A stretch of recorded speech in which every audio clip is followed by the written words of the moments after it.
Kilala ang Laguna sa mga waterfalls, pero dito sa Cavinti, hindi lang yan ang makikita natin.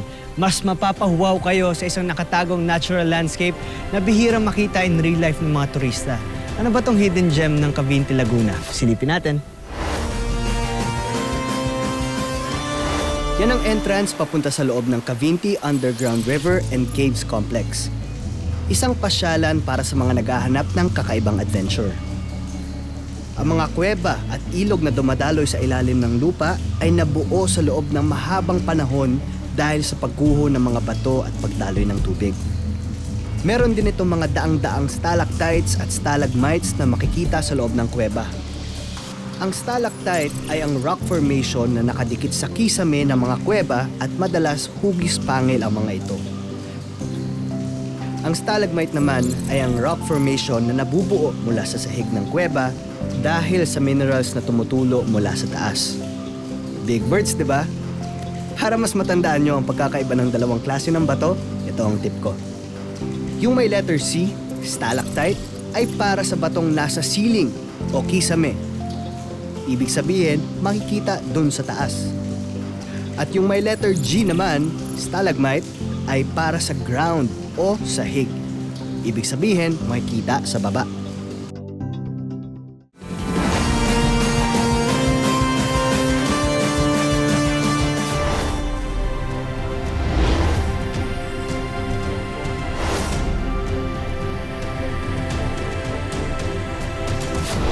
Pagkagaling ko sa Pandan Farm, naku, umulan. Pero buti na lang may napara akong tricycle para mapuntahan ko yung pagdadalahan ko ng mga dahong ito. Yan, maraming salamat to, kuya. Okay, explorers. Kailangan natin malaman kung paano natin gagamitin itong mga pandan na nakuha natin para gawing ganito, sambalino. Pero ang problema natin, hindi ko alam kung saan, kaya magtatanong tayo. Magandang araw po, ate. Pwede kong magtanong? Sige po, ano po yan? Anong favorite color nila?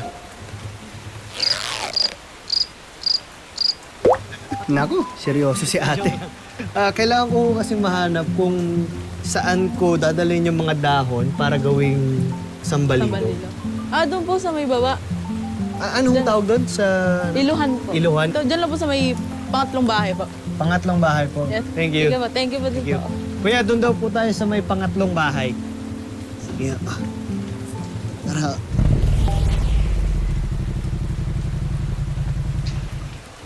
Mukhang ito na yun. Magandang araw ho. Good afternoon po. Ito ba yung iluhan? Opo. Sakto, meron po akong dalang mga pandan kasi. Uy, salamat. Gusto ko sanang magpaturo kung paano gumawa ng ganito. Ano po pangalan nila pala? Marisol. Siya si Ate Marisol Miras. Dati siya nagtatrabaho sa isang bus company. Pero ngayon, isa na siyang weaver o maglalala. Yon ang tawag ng mga taga-Laguna sa mga naghahabi ng iba't ibang produkto gawa sa pandan. Dito sa Barangay Sisilmin, may samahan ng mga kababaihang maglalala. At dito sila gumagawa sa magkatabing kubo. Mula sa gubat, ang mga dahon ng pandan ay dinadala dito sa iluhan, kung saan ginagawa ang susunod na steps para yung mga dahon ng pandan ay maging sambalilo. Gawa ito sa kahoy, tapos sa gulong ng truck. Yung bigat nito ang magpapalambot dito. Sige, Kailangan mo na paano? to yung pandan. Hindi pa po ito. Hindi, kailangan pa natin tuyuin yan. Kaya pala may mga bahay dito na nakasampay ang mga dahon. Nagpapatuyo. Ngayon, alam ko na. Ready na ako para sa demo ni Ate Sol. Okay. Hawakan mo to, isusubo mo siyang ganyan. Sige, hawakan ko po. Tapos, medyo mabigat, diba? Isang tao lang, kaya na to. Sige nga po, subukan ko nga po yan. Sige, Paano sige. dyan? Pag Sige. tayo. Okay, sige. Pull, push. Yan. Pull, push. Ang Ayos. tawag dyan, pag-uuga. Pag-uga. Kasi inuuga may kahoy. Pero teka, paano ko malalaman kung okay na to? Pakiramdaman na lang kung malambot na. At habang tuloy-tuloy ako sa pag-uuga, tuloy-tuloy din ang kwentuhan. Nalaman ko na solid pala talaga ang samahan ng mga kababaihang maglalala dito. Dito kasi, ang grupo dito ng mga maglala, may mga kanya-kanyang ganito, iluhan. So, nag-aambagan para Para makabili ng makatayo ng iluhan. Okay, susubo na natin ang kabilang side. Sige, tulak. Parang ang tagal ko nang inuuga ang mga dahon ah. Teka, may naisip ako. Ba't hindi na lang po natin ilaga? Hindi siya po pwede kasi mabubulok ang dahon. Pero yung mga kinukulayan namin, pwedeng iluto. Ay, oo nga, no? Tulad Ito, yan. nakita ko, may mga kulay. Pwede na to. Sabi nga, okay na to. Okay na to. Sa wakas, natapos din ang workout ko. Konti na lang, mabubuo ko ng mission. Ang susunod na step ay ang paglalala o weaving. At para mas mabilis akong matuto, dinala ako ni Ate Marisol sa dayuhan, ang kubo na dinadayo ng mga maglalala. Magandang araw po, ako po si Miguel. Dito ko nakilala ang mga nanay na part ng kanilang samahan. Pero bago ako sumabak sa huling part ng mission, may warm-up muna kami. Pinakita nila sa akin ang pagbubulay o paghahati sa dahon ng pandan para maging mas manipis na strips ito. Ayan, magiging ganyan siya kanipis. Mukhang chill na chill lang sila, no? Pero tingnan nyo yung mga daliri nila. Parang speedrunner sa bilis. Ang bilis yung po gumawa. Ano kayang speed record ni nanay sa paggawa ng isang sambalilo? Ayan. Pag po yung mga ganun, mga 45 minutes. 45 minutes? Hanep, astig! Kaya naman tutok na tutok ako sa paggawa ng sarili kong sambalilo. Ang aastig kasi ng mga nanay dito eh. Mahirap nang mapahiya. Partida, doble-doble pa nagtuturo sa akin. Ito po muna. Yan, kunin mo. Ito. Tapos ulit. Yan. Medyo naguguluhan ako. Sa kanila ko nakita na iba talaga ang nabibigay ng real life experience. At kung XP lang din ang pinag-uusapan, nakasama ko rin ang isang OG ng kanilang samahan. Ang pinakamatandang gumagawa ng sambalilo dito sa lugar nila. Si Nanay Vicenta, 86 years old na yan. So since 10 years old daw si nanay, gumagawa na siya sambalilo. Anong natutulong nito sa community niyo? Tulad ng mga nanay natin, yung mga yari nila, yun ng product, yung nagawa nila na ganito, ibebenta kinabukasan. Maghapon ngayon, lalalahin nila, kinabukasan bebenta para merong pambangon at pamasahin ng bata papuntang school. Meron na ho ba napagtapos yung...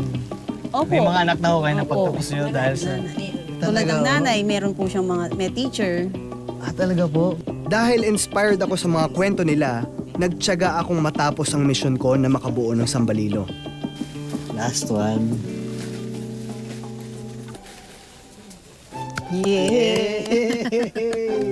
Mission 2 completed. Akala nyo malaki gagawin ko, no, maliit lang. Kasi hindi pa masyado magaling. Hindi katulad nila nanay ni Ate Sol. Maraming salamat po Ate Sol, Nay, sa pagtuturo sa akin. Sana nag-enjoy po kayo kahit na medyo matigas yung kamay ko. Maraming salamat po. Nag-enjoy po ako. Thank you po. Salamat po.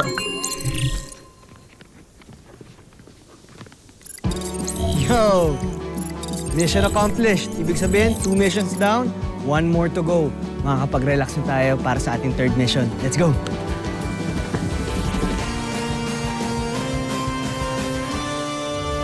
Share ko lang, pagdating sa disenyo ng sambalilo, iba't ibang design ang makikita ninyo. May simple na pang-araw-araw, meron din namang makulay na pamporma. At meron ding sambalilo na pampiesta. Laging dinadayo ang Sambalilo Festival sa Cavinti, Laguna. Isang taunang selebrasyon tuwing August na nagpaparangal sa sombrerong Pride of Laguna. Dahil yan ang sombrero na kikilala sa ibang bayan o sa ibang bansa. Kaya naman proud ang mga taga rito na ipakita ang produktong pinagmamalaki nila. Sa pamamagitan ng kanilang piyesta, naipapakita nila ang husay ng mga taga rito sa pagdisenyo at paggawa ng sambalilo. Bukod sa parada at sayawan sa kalye, meron din silang cultural shows kung saan bida ang mga barangay at eskwelahan. Pero ang pinakamalaki at pinakainaabangan taon-taon ay latest design ng pinakamalaking sambalilo sa buong mundo. Noong 2016, opisyal na idineklara sa Cavinti ng Guinness World Records ang pagkakaroon ng pinakamalaking sambalilo sa buong mundo. At tuwing piyesta, may iba't ibang bersyon nito ang dinidisplay. Dahil pinapangalagaan ng mga taga-Cavinti ang likas na yaman nila, pinibigyan naman sila ng kalikasan ng produktong nagbibigay sa kanila ng kabuhayan at pag-asa.